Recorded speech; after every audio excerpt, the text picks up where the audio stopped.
Na slovíčko s lepšou prievidzou.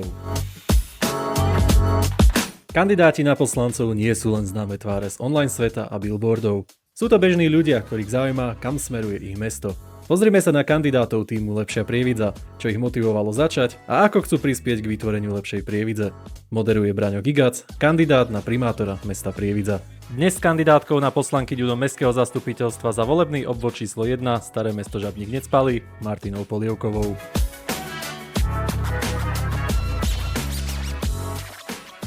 Dobrý deň, vítajte pri ďalšej epizóde podcastu Na slovíčko s lepšou prievidzou, kandidátkami a kandidátmi do mestského zastupiteľstva vo voľbách 24.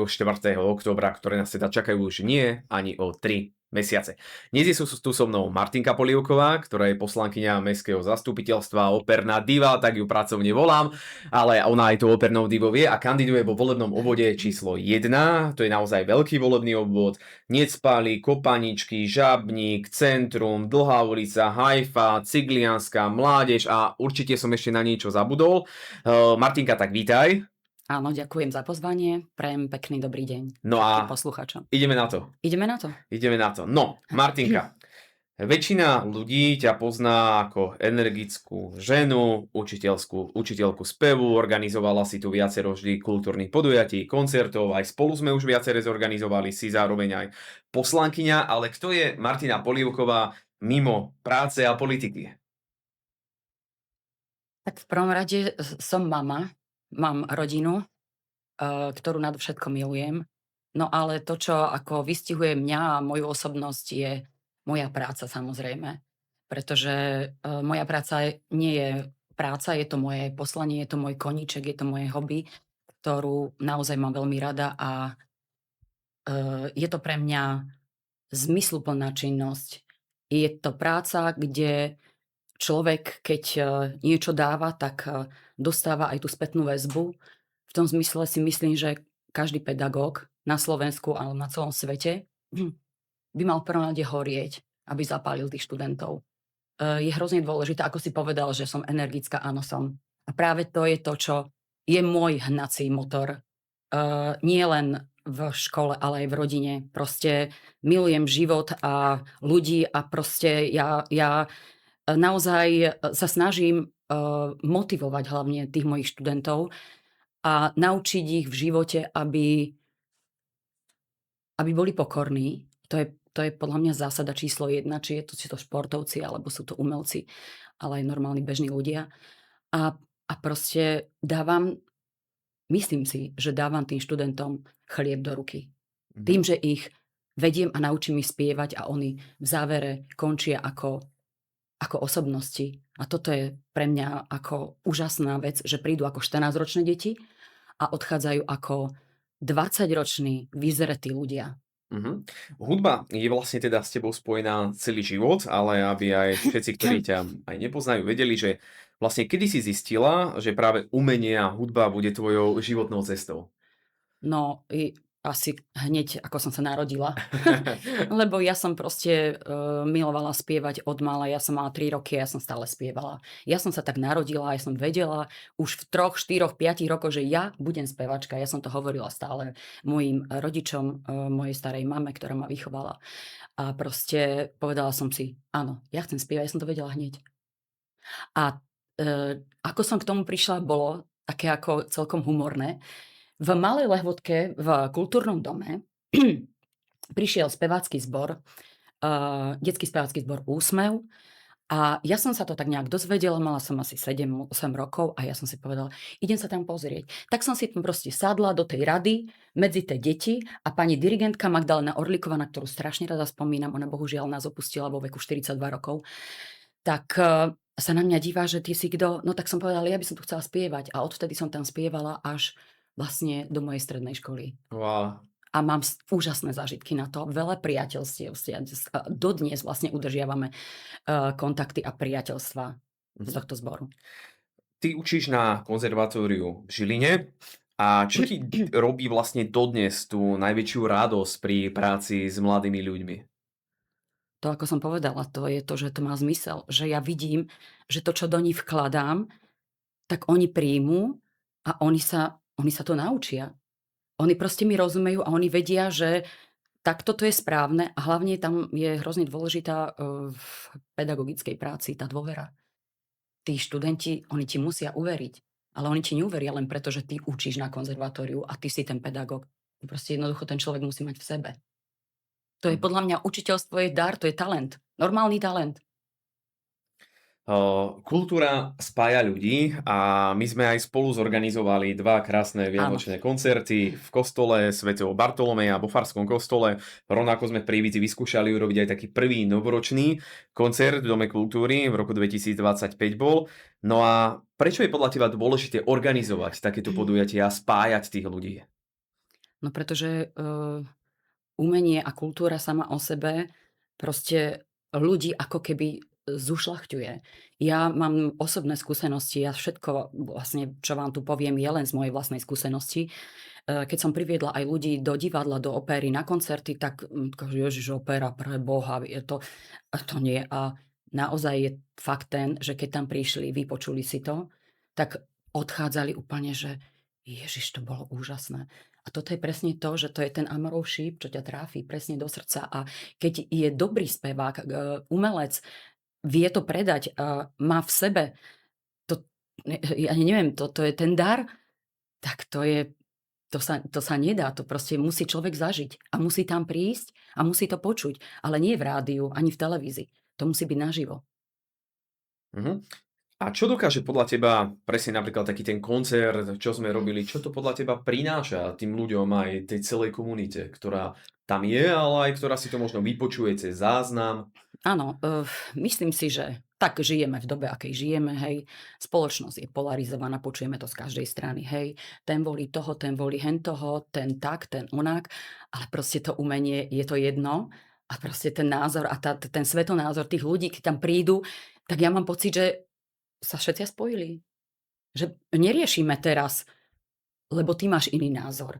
Ale veď môže mať niekto iný názor, ale ja ho budem rešpektovať. Veď to je prirodzené, nemôžeme všetci mať rovnaký názor.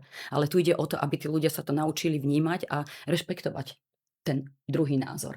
Mhm. Ty si prvé volebné obdobie poslankyňa Mestského zastupiteľstva. Pamätáš si na moment, keď si sa rozhodla kandidovať? Možno približ, ako si sa vôbec k tomu dostala pred tými 4 rokmi? Ja totižto pochádzam z rodiny, môj otec bol baník. A môj otec bol veľmi taký agilný, agitujem, kandidujem. On bol poslanec za federálu Mhm. v Národnej rade a on bol veľmi čestný a poctivý človek. A on mi celý život tak vštepoval, že tú zodpovednosť, aby sme boli na seba prísni, aby sme proste stávali sa k tej spoločnosti naozaj odmala. Zodpovedne. A ja som proste to tak nejak prirodzene si povedala, že prečo by som to neskúsila? Že mám zmysel pre zodpovednosť a myslím si, že aj dokázala by som ľuďom pomôcť, aj chcem ľuďom pomôcť, v tom zmysle, že tu by sme sa mohli do zajtra rozprávať o tom, že čo tá Prievidza potrebuje, hej. Takže ja som videla tie defekty a videla som, čo tá Prievidza potrebuje. Nie je to len kultúra, je to strašne veľa, je toho. Človek, treba sa prejsť po Prievidzi, nie v kancelárii sedieť pekne oblečený, ale keď sa človek prechádza. Ja nachodím x krokov s mojím psom a ja to vidím a mne to srdce trhá, ja viem, prečo my sme tu, prečo my sme takto skončili. Prečo každý jeden chodník je skoro rozbitý? Prečo? Ja proste a nejde o chodník. Piaristický kláštor, teraz ráno idem. Choďte si pozrieť ten vchod, však tam sú špaky, tam bezdomovci sedia, tam sú nejaké krabice, veď to je klenot Prievidze, piaristický kláštor. Mám doniesť návštevu, idem ti ukázať Prievidzu a čo im ukážem? To ako, je to tu znečistené trebárs napríklad, hej. A mne to je ľúto. Naše námestie, keď prídeš, ješ 40 stupňov, tak sa tam rovno ľudia uvaria, dostanú infarkt. Proste tam sa nedá ísť teraz. Proste zeleň, no je to strašne veľa tých vecí, ktoré by som vedela tu povedať. A čo bol pre teba, hej, že to bol taký tvoj prirodzený vývoj, hej, že rodina, otec ti dal nejaký taký základ, Hej. ale čo bolo pre teba taký impuls, hej, že tak OK, idem do toho a s tou lepšou Prievidzou? Ty? Áno, pretože ja som sa s tebou stretla, presne viem, kedy to bolo, aj si pamätám ten moment. A ja som sa začala s tebou A ja si ho rozprávať. pamätám. A tiež som si povedala, ale ten mladý chlapec, ja neviem. No ale proste si ma presvedčil, pretože ako argumentuješ, ako rozprávaš, aký máš prehľad, to ma presvedčilo o tom, že ja s tebou do toho pôjdem. Toto. Ďakujem pekne, Maťka, za dôveru a Je ja som to rád, že si pred úplne 4 rokmi do toho som úplne išiel. úprimne áno, a ja som rada, že som do toho vstúpila a mám nové skúsenosti z tohto sveta politického. I keď je niekedy nie až také úplne pozitívne, ale sú to skúsenosti. To sa chcem práve opýtať, že čo ťa na tej práci, aj v mestskom zastupiteľstve, alebo aj počas tých rokovaní, ktoré máme, ale aj tých ďalších aktivít pomimo, tak najviac zarazilo, hej, že prekvapilo, že naozaj toto má byť tá práca poslanca alebo poslankyne? Áno, najviac ma prekvapilo tá pasivita poslancov. To, ako proste zdvihnú ruku za niečo, že im v podstate, že im to je jedno. Ako mne príde tak, že dohodli sme sa, máme to tak nejak nadiktované, tak to teraz odhlasujeme. A stále som si pripadala ako v tej opozícii my, že sa snažíme o niečo dobré, ale proste nikdy sa nám to nepodarilo. Teda niekedy, hej, ale väčšinou sme boli zmietnutí pod koberec. A ty máš snahu niečo urobiť a proste potom tá energia a ten čas, povieš si, to na čo? Hej, proste toto mi vadilo najviac. Pasivita a taký, aký nezáujem. Ja nehovorím, že všetci, že všetci tam, čo Jasne. sedíme, samozrejme. Ale niekedy tie argumenty som sa len pozerala, že to čo je. Kde vidíš možno pre Prievidzu najväčší priestor na rozvoj práve v tej oblasti kultúry? V oblasti kultúry. Si zoberme, že napríklad v Trenčianskom samosprávnom kraji nie je žiadny kultúrny stánok, hej? Že my sme v podstate jediný kraj bez divadla. A prečo by napríklad v transformujúcom regióne, ako je Prievidza, nemala byť divadelná scéna? No to máš úplnú pravdu. To je samozrejme, že by mala byť. Hej? Kde, v ktorom meste na Hornej Nitre, to je na debatu samozrejme a tak, ale je fakt, že to tu nie je. A to tu chýba. A ako kultúra ja vidím obrovský potenciál v tom, že tu máme bojnice a že ja mám nápad v hlave už dlho, že by sme urobili festival vážnej hudby, vlastne spojený s prvkami aj jazzovými, aj popovými a tak, a že by sme vlastne prepojili ako keby tou kultúrou tú Prievidzu s tými bojnicami, pretože tu máme základnú umeleckú školu, tu sa dajú urobiť úžasné majstrovské kurzy, kde by sme dotiahli veľmi veľa výborných muzikantov, odborníkov, ktorí by proste viedli tie majstrovské kurzy. Toto som si nevymyslela, toto je nápad. V Dolnom Kubíne to robia roky. Tam sa zdvihí návštevnosť a potom vždycky sa vlastne po tých majstrovských kurzoch sa robí záverečný koncert, ktorý by bol perfektný, dajme tomu v Huňadiho sále, alebo tam v tej priehrade. Ja tam stále hovorím, že tu by bol taký nádherný koncert. Stále mám pocit, že my to nevyužívame dostatočne ten potenciál. Samozrejme, že hej, za všetkým sú peniaze a tak, ale keď sa dajú inde zohnať, tak myslím, že aj tu by sa dali zohnať. A dajú, a veď my to sami vieme, keď organizujeme kultúrne podujatia, že za málo peňazí vieme urobiť Za málo peňazí, presne veľký tak. efekt a veľa muziky. Presne tak. No ale ty si teda aj mama 2 detí, ktorí sú naozaj veľmi aktívni športovci. Možno keby si niečo o tom povedala a zároveň ty cestuješ častokrát aj do zahraničia s nimi. Máš možnosť vidieť svet mimo Prievidze, mimo Slovenska, ako sa dokáže dynamicky rozvíjať, ako vyzerajú verejné priestory. Zobrala si niečo z týchto tvojich ciest mimo Slovenska, že čo by si chcela priniesť do nášho mesta? No práve to je ten kameň úrazu, že lepšie človek keby ani nevidel, lebo ťa srdce bolí z toho. Pretože bola som rok, moje deti hrali hokej, teda aby som priblížila ľuďom, že mám dvojičky chlapcov, ktorí hrajú hokej, majú dnes už 14 rokov, hokej hrajú od svojich 5 rokov, vyrastali sme MŠHK tu v Prievidzi na hokejovom štadióne. A boli sme rok v Telči. Telči je jedno malé, nádherné, malebné mestečko. Malé, podotýkam, kde majú 3 tartanové ihriska, kde majú oddychové zóny, kde majú pre deti preliesky úplne nové, krásne. Ja žasnem. Lebo tuto, keď idem a sa pozriem sa, no dobre, teraz sa niečo robí, hej, dajme tomu, ale čo, 20 rokov dozadu?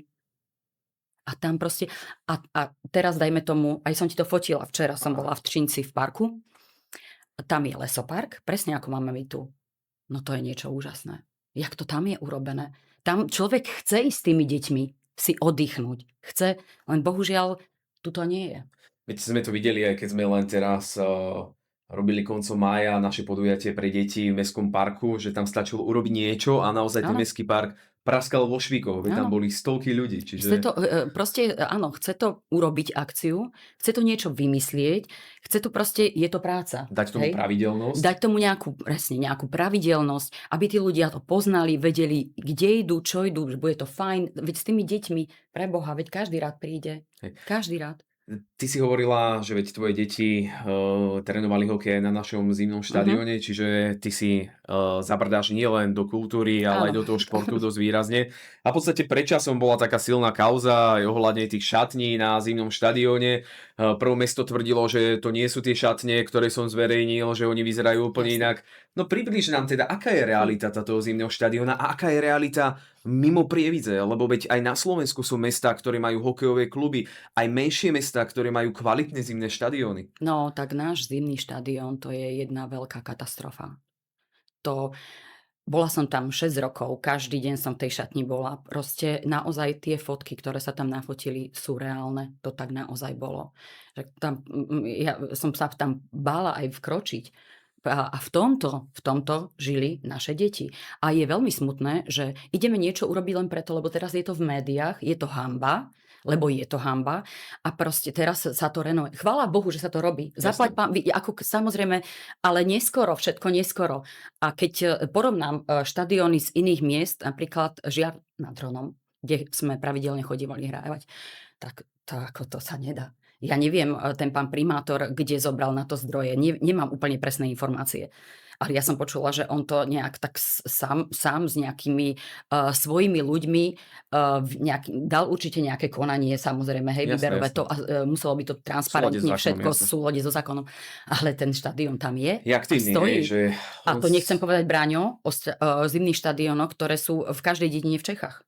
To ani nechcem povedať, pretože v tých Čechách naozaj, nehovorím, že to tam je geniálne, najlepšie na svete, aj tam majú problémy ľudia, ale proste ten život je tam kvalitnejší. Ja nechápem, že my do dnešného dňa my nemáme tu kúpalisko. Áno. Veď toto je, jak toto môže sa stať? Veď keď si zoberieš, v Novákoch je kúpalisko, hej. Všade, kde prídem, v Třinci, to je 30 000 mesto, tam je kúpalisko. Kde tí ľudia majú ísť teraz? Jasne. Vieš, nie každý má možnosť auto, že cestuje na Čajku. Veď tam je vstupné také, že sa ti bude hlava krútiť ešte týždeň. No to proste je tak.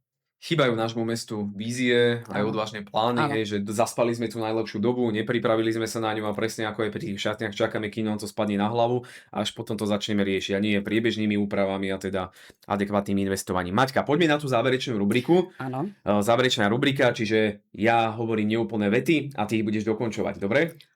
Pokúsim sa. Tak skúsme. No. Prievidza bude o 10 rokov.